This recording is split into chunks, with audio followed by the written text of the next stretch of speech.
வேப்பெண்ணெய், விளக்கெண்ணெய், olive oil. Olive oil இல்ல எனக்கு வந்து அது எனக்கு சேராது. சில பேருக்கு வந்து எல்லாத்துக்கும் சேரும். சேரலன்னு நெனச்சாங்கன்னா, இந்த கடுகு ஆயிலே சேர்த்துக்கலாம். மஸ்டர்ட் ஆயில் சேர்த்துக்கலாம்.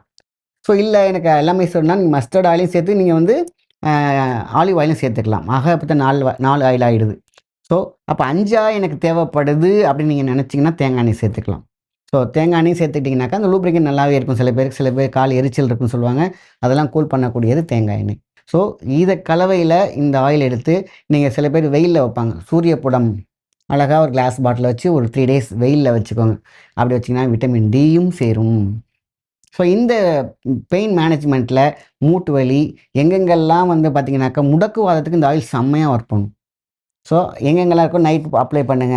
இது பண்ண உங்களுக்கு பார்த்தீங்கன்னாக்கா, இந்த மூட்டு வலி, ஜாயிண்ட் பெயின் எங்கெங்கெல்லாம் இருக்கோ, எங்கெங்க லூப்ரிகன்ட் தேவையோ எனக்கு கழுத்து பார்த்தீங்கன்னா, சில பேர் அப்படியே கம்ப்யூட்டர் மாரியே இருப்பாங்க. திருப்பவே முடியாது இப்படி இப்படி. அப்ப அவங்களுக்கெல்லாம் வந்து பார்த்தீங்கன்னா, அந்த எண்ணெய காதுல மசாஜ் பண்ணணும். Auricular system. கொஞ்சம் அந்த எண்ணெய எடுத்துக்கோங்க. இந்த காது இருக்கு பார்த்தீங்களா? அப்படி ஃபுல்லா மசாஜ் பண்ணுங்க.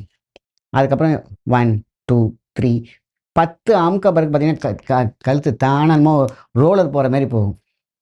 ஏன்னா, அந்த பாயிண்ட்ஸ் அந்த மாரி. இந்த எண்ணெய். அதேமாரி இந்த எண்ணெய கழுத்துல எல்லாம் தடவுங்க. ஸோ நான் சொன்ன எண்ணெயில எந்த எண்ணெய் வேணாலும் தடவலாம்.